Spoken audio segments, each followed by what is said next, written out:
Desa Lambungan, ini kita berada di air terjun Prambang Pak Ngawi, Jawa Timur. Dimana bisa kita lihat sendiri air terjunnya sungguh jernih, walaupun ini tadi pasca hujan guys. Walaupun hujan dari ujung hulu sana sampai hilir sana semuanya tidak ada warna air yang keruh, semuanya bening. Ini menunjukkan bahwa di sini masih sangat rawan. Ya.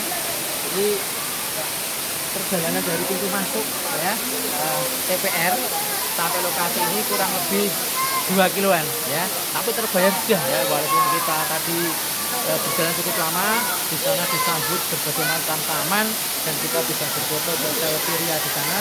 Nah, setelah sampai di sini bisa kita saksikan sendiri betapa indahnya, mengagumkan sekali air terjun Prambang Pak Ngawi, Jawa Timur. Tempatnya nih guys ya, berlibur di sini karena sangat-sangat rekomendasi, dan bahkan ini menurut beritanya ini salah satu air terjun tempat wisata terbersih ya, dan bisa kita bisa sendiri tadi di sepanjang perjalanan ya, tampak semuanya bersih sekali, tidak ada sampah berceceran, jaga lingkungan, dan ini patut mendapatkan apresiasi dan penghargaan yang setinggi-tingginya untuk wisata jalan agar bisa seperti di Prambang.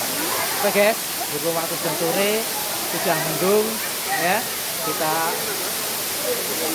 sudah ya vlog di wajib air terjun Prambang Pak ini.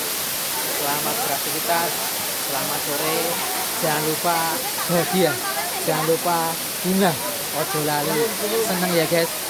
Oke.